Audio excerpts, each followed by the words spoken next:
내 의의 하나님이여 내가 부를 때 응답하소서. 곤란 중에 나를 너그럽게 하셨사오니 내게 은혜를 베푸사 나의 기도를 들으소서. 인생들아 어느 때까지 나의 영광을 바꾸어 욕되게 하며 헛된 일을 좋아하고 거짓을 구하려는가. 셀라. 여호와께서 자기를 위하여 경건한 자를 택하신 줄 너희가 알지어다. 내가 그를 부를 때에 여호와께서 들으시리로다. 너희는 떨며 범죄하지 말지어다. 자리에 누워 심중에 말하고 잠잠할지어다. 셀라. 의의 제사를 드리고 여호와를 의지할지어다. 여러 사람의 말이 우리에게 선을 보일 자 누구냐 하오니 여호와여 주의 얼굴을 들어 우리에게 비추소서. 주께서 내 마음에 두신 기쁨은 그들의 곡식과 새 포도주가 풍성할 때보다 더하니이다. 내가 평안히 눕고 자기도 하리니 나를 안전히 살게 하시는 이는 오직 여호와이시니이다. 그리스도인의 생활은 평안할 때는 알 수 없지만 고통과 어떤 환난이 당할 때 그 진가가 드러납니다. 그래서 오늘 이 말씀을 통해서 어떤 생활일 때 불신자와 차이가 있는지를 우리가 한번 살펴보고 이 역경 가운데 연단을 통해서 정말 믿음이 강건해져서 우리가 승리할 수 있는 생활을 살 수 있게 되기를 소망합니다. 오늘 우리가 나누어 읽은 이 시편 4편은 그리스도인의 마음 또 그리스도인이 살아가는 그 진로를 정말 명확하게 보여주는 삶의 이정표와 같은 거예요. 이정표. 그래서 오늘 이 4편 시인이 말하는 그리스도인의 마음이 어떤 건지 우리가 한번 살펴보겠습니다. 먼저 1절, 2절을 통해서 볼 수 있는 그리스도인의 마음은 너그러운 마음이에요. 그리스도인의 생활은 우리 종종 이렇게 표현하잖아요. 주님으로 말미암아 승리하는 생활이다. 우리는 패하지 않는다. 승리한다. 이렇게 표현을 하는데 우리나라 속담에도 이런 속담이 있습니다. 지는 것이 곧 이기는 거다 라는 속담이 있어요. 이 말이 꼭 성경에서 나온 말이 아니지만 이 말만큼은 성경의 진리하고 또 이렇게 결부가 되는 말이에요. 무슨 말입니까? 원수를 사랑하라. 예수님이 하신 말. 원수를 사랑하라. 원리가 같아요. 원수와 싸워서 승리하는 방법은 그 원수를 사랑으로 포용하는 게 승리하는 거예요. 그 원수를 복수하고 때려잡아서 이래서 승리하는 게 아니다라는 거죠. 원수를 사랑하라는 것은 그 원수를 포용하는 것이 승리하는 거다라는 말이죠. 지는 것이 이기는 것이다. 여러분, 이처럼 우리 기독교는요, 이렇게 표현해요. 역설의 종교다. 역설의 신앙이다. 이렇게 표현을 합니다. 그래서 저와 여러분들 우리 그리스도인의 생활은 하나님의 영광을 위해 사는 것이 우리의 생활이에요. 이것은 사도 바울의 신앙 고백에 명확하게 나타나 있습니다. 고린도전서 10장 31절에 그런즉 너희가 먹든지 마시든지 무엇을 하든지 다 하나님의 영광을 위해서 하라. 이렇게 고백을 했어요. 여러분, 우리가 먹든지 마시든지 무엇을 하든지 다 하나님의 영광을 위해서 하라. 이것이 하나님이 우리를 지으신 목적이에요. 영광받기, 우리를 통해서 영광받기 원하시는 거예요. 그러면 우리 인간된 우리의 본연의 자세는요, 하나님께 영광 돌리는 삶을 살아가야 돼요. 그게 정상이에요. 그런데 오늘날 우리 현대인들이 그렇습니까, 여러분들? 인간이 창조된 원래 목적이 뭔지를 그냥 새하얗게 잊어버리고 죽음을 향해 달려가고 있는 게 오늘날 우리 인간들의 모습이에요. 내가 누군지, 내가 이 땅에 이 세상에 뭐하러 왔는지 이런 것을 완전히 다 잊어버리고 그냥 살아가요. 그래서 키엘케고르라는 철학자는 이런 말을 했어요. 우리 인간을 향해서 죽음에 이르는 병에 든 것이 우리 비참한 인간의 모습이다. 이렇게 표현했어요. 죽음에 이르는 병에 들은 것이 우리 오늘날 인간의 모습이다. 한낱 철학자의 말인데 맞는 말이에요. 우리 인간은 인간을 세우신 하나님의 원래 목적은 뭔지 다 잊어버리고 그냥 죽음을 향해서 달려가고 있어요. 지옥을 향해서 달려가고 있는 거예요. 여러분, 이것은 우리에게 마음가짐이 잘못돼서 그런 거예요. 우리 인간을 창조하신 것은 하나님께 영광 돌리라고 창조하셨고 그래서 원수도 사랑하라고 말씀하셨는데 그것을 다 잊어버리고 내 욕심만 채우는 마음으로 바뀌니까 너그럽지 못하니까 죽음을 향해서 달려가는 거예요. 그러면 이런 원수까지도 사랑할 수 있는 너그러운 마음을 이루는 방법은 뭘까? 기도예요, 기도. 그리스도인으로서 너그러운 마음을 가질 수 있는 방법은 기도하는 겁니다. 너그럽다라는 말을 다른 말로 굳이 표현을 하자면 자비함이라고 말할 수 있어요. 자비로움. 자비함의 본체가 누구십니까? 하나님이시잖아요. 자비의 본체. 너그러운 마음의 소유자는요, 그런 자비의 원천이신 하나님께 기도할 때 너그러운 마음을 가질 수 있게 돼요. 우리가 기도를 통해서 하나님과 교통하는 사람이 돼야 돼요.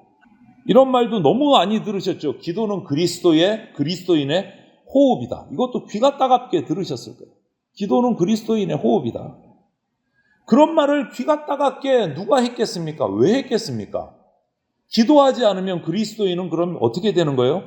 영적으로 죽는 겁니다. 영적으로 호흡을 못하니까 죽을 수밖에, 영혼이 죽어가는 거예요. 영혼이 죽어가는데 하나님의 자비하심을 내가 받는다? 그런 일은 있을 수가 없는 겁니다. 하나님의 자비로우심을 내가 입지 못한다? 너그러운 마음이요? 나올 수가 없는 겁니다. 지체만 보면 공격해야 속이 시원하고 그 사람의 단점만 보이고, 그것은요, 내가 하나님과 올바른 교제를 하고 있지 못하다는 뜻이에요. 왜? 하나님의 자비로우심이 나에게 임하지 않았기 때문에 조금만 보면 날카로워져서 공격하고 약점을 찾아내고, 이런 것은 너그럽지 못한 거예요. 그리스도인으로서. 왜? 기도가 부족하다. 너그러운 마음은요, 사랑의 마음입니다. 오늘날 우리 시대에, 이 시대에 너무너무 필요한 마음이에요.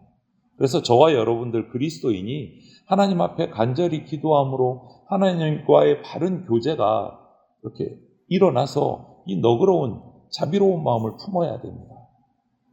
두 번째로 우리 그리스도인의 마음으로 필요한 것은 경건한 마음이 필요합니다. 오늘 본문 3절부터 6절을 보면 그 이야기를 하고 있어요. 경건, 이것도 너무 또 많이 들은 말씀이잖아요. 경건은요, 그리스도인의 생활에 너무너무 핵심이 되는 규범이에요. 경건. 그럼 어떻게 해야 경건할 수 있을까? 경건한 마음을 품을 수 있을까? 그 첫 번째 방법으로 우리가 할 수 있는 것은 매일의 생활 속에서 경건을 연습하면서 우리가 살아야 돼요. 경건은 어느 날 뚝딱 생기는 게 아니에요. 어느 날 하루 통성기도하고 철야기도했는데 그 다음날 아침부터 내가 경건해졌다. 이런 건 없어요. 경건은 훈련이 필요하고 연습이 필요합니다. 매일매일의 삶 속에서 경건을 연습해야 돼요, 여러분. 이것은 삶을 경건하기 위해서 연습한다는 것이 바로 예배의 일부분입니다. 우리 어떤 예배를 드리라 그럽니까? 공예배는 함께 모여서 드리는 게 공예배예요. 그리고 밖에 나가서 일상의 삶 속에서 어떤 예배 드리라 그래요? 삶의 예배를 드리라.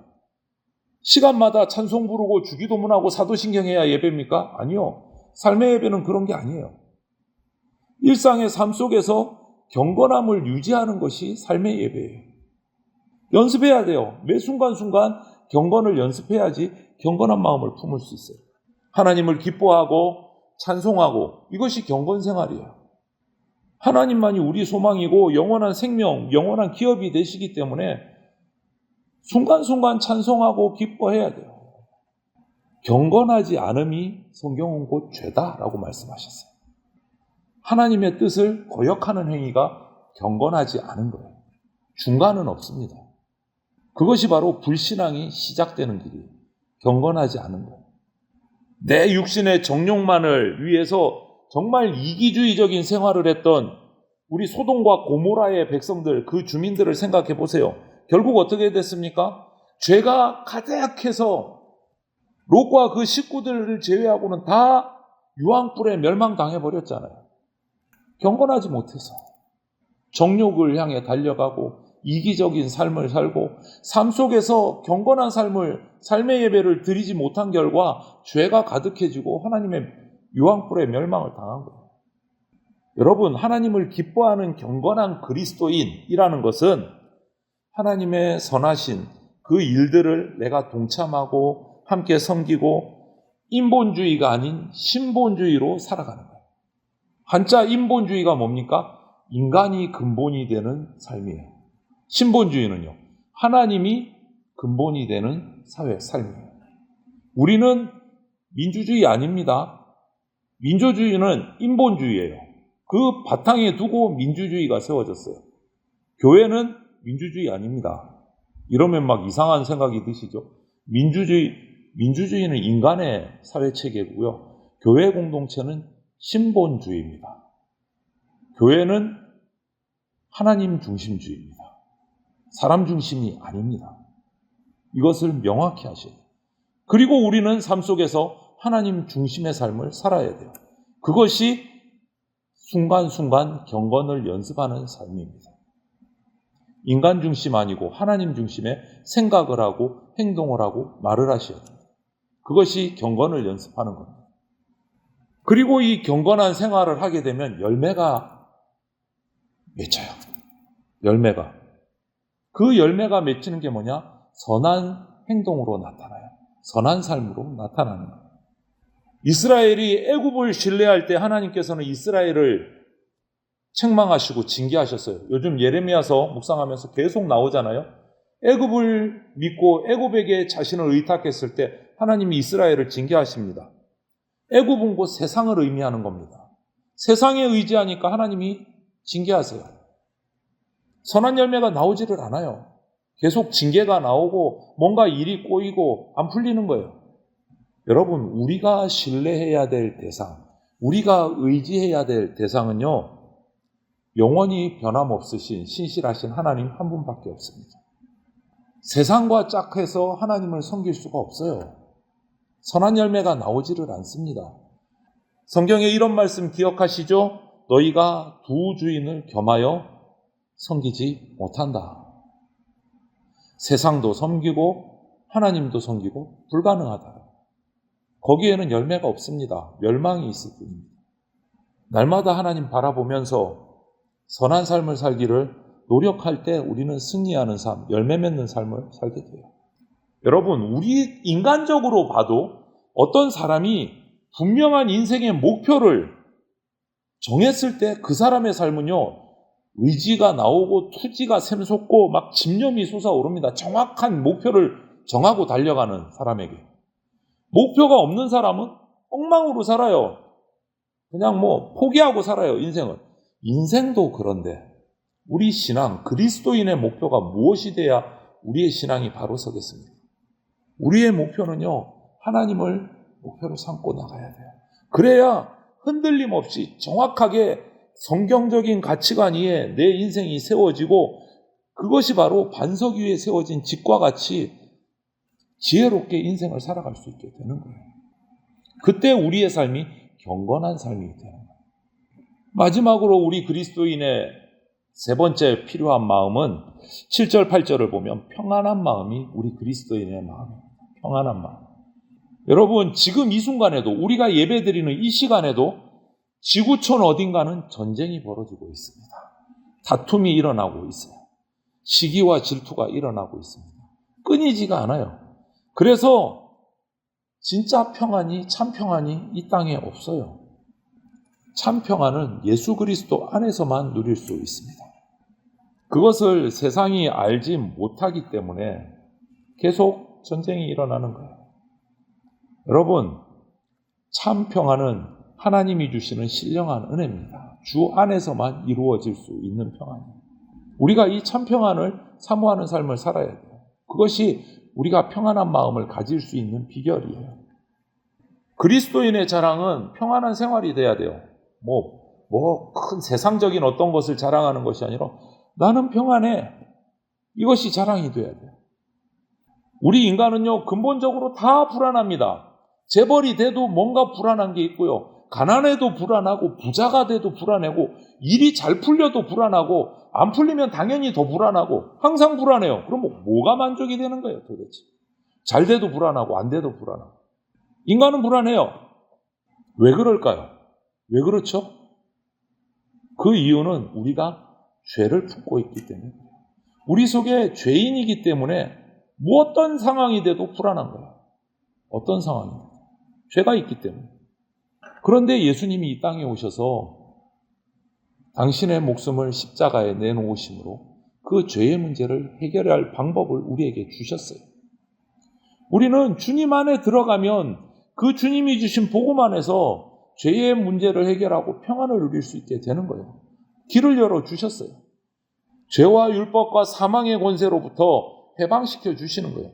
사탄의 속박에서 노임을 받게 되는 거예요. 주 안에 들어갈 때. 그것이 참 평안이에요. 그 안에 들어갈 때 그리스도인으로서 우리는 평안한 마음을 품을 수 있게 돼요. 어떤 상황에도 평안한 거예요. 제자들이 배를 타고 예수님 없이 갈릴리 바다를 건너다가 풍랑이 일어나서 빠져 죽을 처지에 있어서 그때 예수님이 걸어오시잖아요. 물 위를. 풍랑은 계속 치고 있었어요. 상황은 하나도 안 변했어요. 풍랑이 그친 게 아니에요. 그런데 예수님이 오시는 순간, 예수님을 배로 맞아들이는 순간 그들은 평안을 얻어요. 그리고 나서 예수님께서 풍랑을 잔잔케 하세요. 주님과 함께 할 때 평안한 마음을 얻습니다. 주님과 함께 할 때. 그러므로 우리는 평안의 원천이 되시는 예수 그리스도를 우리의 심령 속에, 마음 속에, 생활 속에 모셔드려야 돼요. 그때 참 평안을 누립니다. 그리스도인으로서 평안한 마음을 품게 돼요. 그래서 우리는 이 평안한 마음이 주님이 계셔야 되는, 주님이 필요한 거예요. 품으려면. 예수님이 필요해요. 인간의 어떤 노력으로 얻어질 수가 없는 거거든요. 성령께서 역사하셔서 평안케 해주시는 거예요. 이것이 우리가 구원받았다라는 증거가 돼요. 상황은 어렵고 힘든데 마음은 평안해요. 그것이 구원받은 증거예요. 여러분, 우리가 죄로 빠져들어서 범죄하면 이 평안이 사라지는 거예요. 성령께서 떠나셨기 때문에 범죄하는 순간 평안도 사라지는 거예요. 보세요. 우리가 잘 아는 그 성군 다윗도 그렇게 하나님을 잘 섬기다가 그 신하의 아내를 범했을 때, 범죄했을 때 그의 마음 표현을 한번 보십시오. 시편 32편 3절 4절에 이렇게 표현합니다. 다윗이 범죄하고 나서 내가 입을 열지 아니할 때에 종일 신음함으로 내 뼈가 쇠하였도다. 주의 손이 주야로 나를 누르시오니 내 진액이 빠져서 여름 가뭄에 마름같이 되었나이다. 왕이에요. 한마디면 모든 것을 다 가질 수 있는 왕입니다. 세상에 부족함이 없는 자리에 있는 왕이에요. 그런데 그런 왕이 이런 표현을 해요. 뭐 때문에요? 죄 때문에요. 죄가 들어오는 순간 세상에 가진 모든 것은 아무 의미가 없어지는 거예요. 그냥 불안하고 괴로워지는 거예요. 죄 문제를 해결해야 돼요. 결국 다윗은 어떻게 합니까? 회개함으로, 철저하게 자복하고 회개함으로 평안을 회복해요.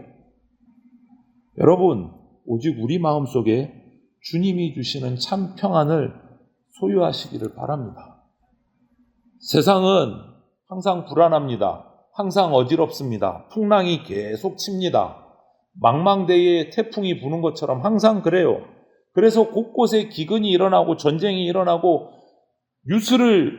TV를 켜면 좋은 소리보다 전쟁의 소리만, 범죄의 소리만 더 많이 들리는 것이 우리가 살아가는 세상이에요. 각박하죠. 그 어려움이 나에게 닥칠까 봐 두렵지요.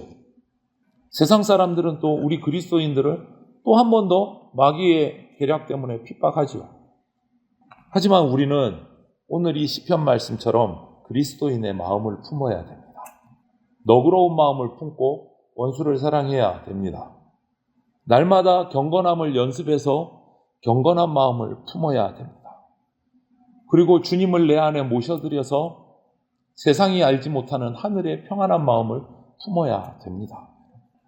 그런 마음을 가지고 세상을 향해서 복음을 선포하고 그들 가운데 빛과 소금의 역할을 다하는 저와 여러분들 그리스도인들이 되시기를 주님의 이름으로 축원을 드립니다. 아멘.